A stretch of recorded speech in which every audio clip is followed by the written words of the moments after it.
episode 57 of Grapes and Debates, but this is a much different episode than we have had in the past. My name's Adam Behringer. I am the founder of So Napa Grill, and I am here with Eric Gerardo and Doug Long. Thank you, Adam. We share an office, and I'd like to think what you guys do in the front is something that's pretty special. And in the back here, we have the podcast studio. We have our kind of corporate office for So Napa Grill. And I see these guys coming in and out of here, and I have no idea what the hell they're doing.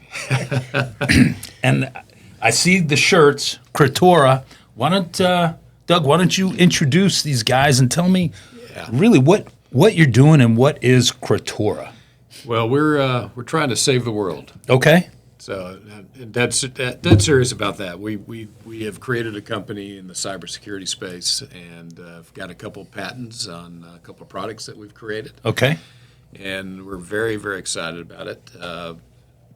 You know, and I know because we've had quite a few drinks before, especially pontificating the world and what's going on, and right. And we have talked a lot about Chinese or North Koreans or Russians and the typical things that we got going on in the world, just as natural, sometimes enemies, sometimes friends, sometimes whatever. But you know, one of the things I don't know if you know about, but the Chinese have actually been hacking all of our everything that you know about in the telecommunications space. They've hacked every one of our telecommunications company. And so we talk a lot about joking about the TikToks, right. Right. Well, even your texts, they can see everyone's texts, and so I'm sure you're getting a lot of kind of random texts from people or things that are trying to spoof you or try to get you. You talking about that text you got the other day? Yeah. I got a text saying, hey, Doug, this is Eric Rowan. I need you to call me real quick or text me real quick, and it was. Somebody, and it's like, wait a minute, this is not coming from Eric's. It was just, where's this coming from? He called you Douglas. He called me Douglas. That's what I knew there was something wrong. But so I was going back and forth with texting with him just to see what was going on, and I had Eric on the phone that says, hey, I don't need to. I said, yeah, give me a call. He goes, no, I just need you to do something for me on the text. And so I go, well, that's funny. He goes, I'm in a meeting. I said, what's funny? I'm actually on the phone with you right now. So then I didn't hear anything after that. But that's going on in the world right now. And so, and in fact, you saw the messaging app where, the Signal message app. Sure, the Signal app. It was a big deal in it sure Washington. Was. And the main reason that happened was the NIST. NIST is the National Institute of Standards and Technologies, right? Yes. Yeah. And those guys are the guys that actually put together the standards, and they're the ones that told everybody in Washington, hey, by the way, you need to be careful about doing anything over text. In fact, we suggest you use Signal. Okay. So because the Chinese have hacked all our telecommunication systems, so they can see anything you're doing over text. Okay. And so that's just the reason I'm bringing this up is just like, man, this is just this. We see things in the news every single day. Every day. Where people have compromised our ways of communication, and so. Well, that's one. You got communication, then you have the different businesses that have been held hostage unless they paid some type of ransom. I mean, you can go on and on about. Well, the average, what people don't know is the average, when somebody gets hacked, we'll use the word. Most companies like to use the word compromise. But the reality is you're getting hacked. You're getting hacked. You're getting hacked by somebody who's holding your data hostage, and these guys are the experts here. But it costs millions of dollars. Millions of dollars. I'm talking about the average compromise is costing U.S. companies $4 million per. If you start realizing that cost and what that does to their prices, you talk about inflation. That's sure. Yeah, they've got to protect against this stuff, and so what we're trying to do, when I say we're trying to protect the world, we've come up with a couple patent technologies that can get us prepared if you're a company for the ability to stave off a lot of these hackers, and that's not even the biggest issue. The biggest issue today is what's coming in the future. So Right. we know we've heard about AI. Right. You've used AI. We Oh. all use AI in our AI. businesses and so forth. And AI is just in its infant stage. Mm-hmm. But there's something that most people don't know about. It's called quantum computing. Well, before we get into that, let's talk about that's the scary part. That's what we're going to be prepared for. That's why these guys are here. That's why these guys are here, and this is why I'm a business guy. All I Right. did is I find problems, and I want to create solutions, and I want to create the best solutions. And I've known Eric and Gerard. I've known Eric for decades, and he's been instrumental in my successes. But I want to introduce these guys. So Eric Rowan. And Gerardo is his sidekick that I've gotten to know for the last 2 years. Just amazing individuals, and that's so you're like, what's going on in the front? These guys, right? So Eric, tell us a little bit about you and really what got you to the point where you are right now with Crittora. Yeah, so first of all, I just want to assure you that everything we are doing out front is legal. Okay. Despite the black helicopters that fly over the building every once in a while. I worked with Doug in a mortgage company as a chief information officer for about a dozen years. And after the mortgage meltdown, I decided to take a different route inside of IT, and I actually started going into cybersecurity. Wow. So did my CISSP, which is like the gold standard for security certifications. Ran my own company for a while, to actually teaching people cybersecurity and how to test their own systems, like a penetration test, which is also known as ethical hacking. Okay. Not that I can hack or, had nothing to do with the helicopter. Sure. No. And then I started working with for JetBlue Airways, helping them get their PCI ROC. It's a report on compliance. And then I went to work for a mortgage company or an insurance company, out of Jacksonville, Florida. Okay. And moved to Jacksonville and worked there for about a dozen years. And I met Gerardo there, and we started, we hit it off and decided, we're entrepreneurial, spirited. So started, coming up with ideas on stuff, on what we could do. And I kind of went back to my roots in cybersecurity and said, hey, you know what? There's a couple of problems here that I think we can solve. So that's what we did, and that's how we got here. Awesome. And Gerardo, you have a little different perspective on this, right? Yeah, I actually do.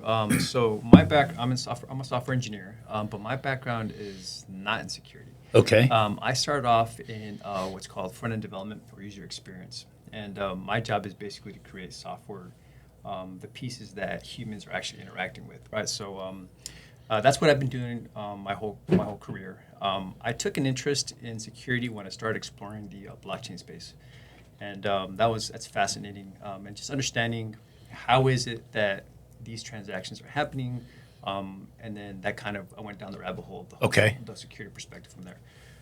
But when we were in InsurTech, working at a insurance company, that's like Eric mentioned, we met. We ran a couple of projects together. We did a couple of POCs exploring different technologies, and we hit it off. And it's an interesting relationship because Eric's experience in the back end, right, all the technical pieces, security aspect, and then I'm like the complement of that. I'm actually more of the front end stuff. So. We started exploring different ideas. How many different projects did we try? We started off with this is our fourth one that we actually third.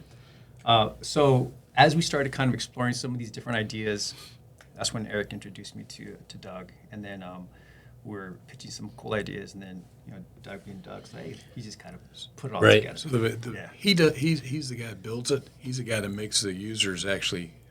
Really easy to use, and so so the whole point of this, with the products that they've developed, which we'll get into a little bit, but they've created some 2 patent pending products right now, and at the same time they've made something really easy for companies to use, and it is really easy. But you know how many lines of code it took to make it really easy? It was about 7,000 lines of code. 8,000. Wow. Yeah. Wow. Yeah, so making it easy is really hard. Right. Yeah. And Gerardo, you've written a couple of articles on human-centered security design. Is that correct? That's correct. So one thing about about just people in my space is that security is really kind of like an afterthought. All we worry about is kind of really making sure that the experience that a human is actually having it's usable, it makes sense, all the information is there. But at the end of the day, we get before we actually release our software to the public, there's security comes and say, hey, did you guys account for X, Y, Z? And we're like, no, we didn't. So, oh my goodness. So then here's this huge debate going back and forth. Okay, because we've got to meet certain security requirements, we have to make sure that now we have to change the experience. And it's bolted on at the end. It just really kind of makes it very difficult to actually make interfaces or experiences that are truly secure. So there's a term that we use. It's called experience design, and it's XD. And I now working in security, I figured why don't we take a step back and actually kind of rethink about what security actually means with experiences, right? If we truly want to make sure that we are saving the world, right? We want to make sure that the software that we're building or the tools that we provide different engineers, we want to make sure that there should be something already baked in that is secure, so they can assert with confidence that, hey, I'm going to use a text box, right, where I put in my name or my email address. That's secure out of the box. So we went back and forth, but we coined an idea. What we're calling it security-driven experience design, SDXD. Okay. And I wrote a little article, and it was really kind of like exploring what this actually means because it doesn't exist, right? It's an afterthought. And I wanted to start challenging my colleagues or people in our space, saying, okay, as you're building things, are you actually, from out of the box, are you thinking about what does it mean that whenever I type in my email address, that before I send it in and process all this information, that piece itself is truly secure? Or do I have information that actually puts in type of some guardrails to make sure that when we're actually building these things. So it's more like a tool set. It's a framework. Sure. That's we're hoping at some point there's a tool set that's going to come out of it. It's going to really help kind of like empower different teams, product teams, as they're developing different things to truly deliver secured experiences. Okay. That's the whole thought. So then the two of you collaborating on with your engineering and your background in cybersecurity, and then Doug being the businessman that he is, together you've created Crittora. And what is Crittora? And how is Crittora different than, let's say, three other guys in Silicon Valley sitting here doing the same thing? So Crittora is we have two different products. Okay. The one and they're both around rotating encryption keys. Okay. So the flagship product that will be the flagship product is an encryption product, but it's a new method of encrypting data. So it uses standard approaches that we use today in the industry, but typically if you and I exchange a key, right? We have it's called a symmetric key because you and I both have the same key. Okay. We exchange it securely. Once we exchange that key, then I encrypt data with that key, and then you decrypt the data with that key. When you want to send me data, you encrypt it with that key, send it back to me, and I decrypt it with the key, right? So we go back and forth. Sure. So the longer we use this key, we start opening up vulnerabilities because as time goes by, the more data you encrypt with a single key, the more you're exposing what the key could actually be, right? And this is where quantum computing comes in, right? Right. So quantum computing is just going to put this stuff on steroids. So what our approach is we encrypt every message or every encryption request with a separate key that's used one time. So I encrypt the data with a key. I send the data to you. You request the key. You decrypt the data. When you want to send me a message, you make another key. Okay. It sounds like it takes a long time to do that. And how long does it take? 0.84 seconds. So it happens automatically. Right, yeah, yes. It's instantaneous. But I want to make sure we call out. I mean, we're simplifying it but the current state is you use one key to encrypt many things. Right. Right. And if someone, like Eric said, someone takes that key, you've been compromised, and everything that's been encrypted with that key is now compromised. So the approach is why encrypt? Why just have one key? Anything that you want to encrypt, have one key. So if you are compromised, just that one single piece of data is what's actually truly compromised versus a whole set. So let me give you an example from the mortgage world. That's Yeah, what sure. Yeah, do that. And you've probably, if you've ever owned a mortgage, you make a mortgage payment. Right. Well, all your data is sitting in the mortgage company. Okay. Okay, and you may be one of 100,000 loans that somebody's collecting your payments and remitting those payments to investors. And so what happens is if you got one key and it's stored with all the data, Then everybody. and if a hacker comes in and grabs all that data, they also have your key. Now they may not be able to break that encryption key, but they have this thing called harvest now. Yeah, decrypt and that, later. well, I definitely want to You get wanna into that but- next. but- But here's the thing. We can sit down and say, all right, use the product's called Krypton. Use Krypton and put keys on every loan. Don't just one loan. And by the way, you don't store your keys with the data, store the keys on our offsite storage facility Okay. that we have. So I'm really making this for the people that don't understand Sure. what we're talking about. I'm trying to make it simplified. Or, hey, by the way, what would happen if you put a key on every piece of your loan data? Right. So your social security number has a key. Your date of birth would have a key. Your property address would have a key. So now all of a sudden you've flooded the data with keys. Right. And those keys, every time you transmit the data, would rotate, and you would have a new key put on it. So the quantum, we call it quantum ready Sure. encryption, because what could happen is if the quantum computing comes in, all of a sudden you go from, I don't know, how many computations does a computer do today per second? Billions? A A trillion. billion? Trillion? Trillion. So quantum computing will go, what is 1,000 trillions? I don't even know what that is per second. So Septrillion. septillions, whatever it is, Yeah. it will be able to compute to the second multiple trillions of computations per second, so that they can actually figure out how to get that one key, and they can break that key.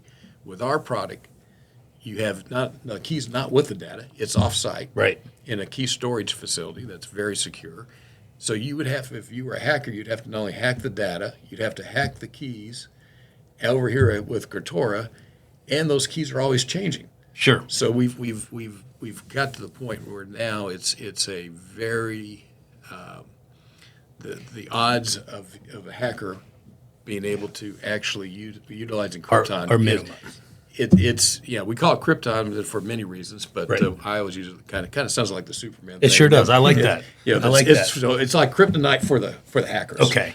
So the next question is, and I have I've heard of this term, but I really, from what we do, I haven't given it much thought, and it's Y2Q, right? Y2Q, and I guess this has to do with quantum computing and So maybe AI involved in that, or is it just really quantum computing at this point? it's when will a quantum computer be readily available? So and that date is being kind of dubbed Y2Q, Okay. kind of like Y2K, Sure. like, where everyone was encouraged to upgrade their systems because Right. they weren't going to be able to handle the century or millennial change. But Which really amounted to not a whole lot, right?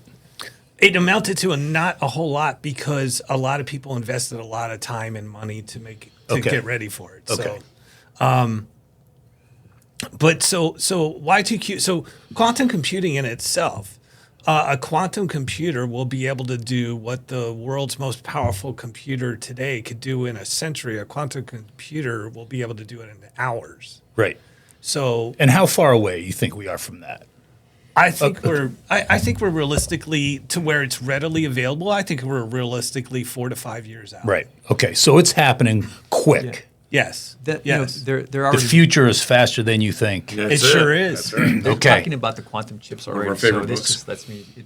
It's there. It's, Yeah. It's just, but like Eric says, when it's available to the public. So you've got quantum computing, and then people will be able to now, if they could break into something, they may be able to steal the data. And is that called harvest now and decrypt later? Yeah. So I think of it as like a vacuum cleaner. So Sure. You're sucking up all the data that's going across the web right now that's encrypted. And you don't have the horsepower to actually decrypt it yet, Right. or produce the key out of the data going back and forth. So the idea is that some of our Suck up all that information. nation states, we know who they are, Right. taking down, recording all that data so that when the quantum computer is able to crack that encryption, they're going to have access to all that data. So that's Okay. That's the Y2Q, and that's why Y2Q is really now. Right? Sure. This is we It's- started preparing for Y2K in 1985. I mean, it wasn't Right. a big thing back then, but it takes a long time. We got 4 to 5 years, so we need to be really on this today. Yeah, I mean, that sounds like kind of like sci-fi movie shit. Yeah, it does. It's here though. No, it really is. And then, yeah, I mean, I feel that from our standpoint of adopting AI in our small little company, and now you're taking what you guys are doing, AI, and then if you could put a quantum chip and combine that with AI, I mean, I think cybersecurity should be a freaking global focus. Yeah. I think so. If you combined AI with quantum computers, obviously there's a little bit of it's kind of freaky. You get a Sure. little scared, right? But there's also a lot of good that's going to happen. Okay. Quantum computers. So a typical computer today can flip one switch at a time, and the switch can be either on or off. Right? A quantum computer can flip thousands and thousands, if not billions, of switches all at the same time, which means it can look at billions of patterns in a second. So things like, I mean, think about like cancer research, Right. and some of the diseases, and it's possible quantum computing and AI will figure out the missing link in the universe. I mean, the possibilities are amazing, but it's also something that we have to realize that adversaries are going to Sure. get this technology, and we need to just be ahead of it. Right. Okay. It might be able to figure out the genetic gene that I have that makes me enjoy wine so much. Yeah. I'm not sure you want that cured. Oh, actually, I don't. I just want to understand it. I have the same problem. I just thought it was Irish. Yeah, that's part of it. Yes, that's part of it.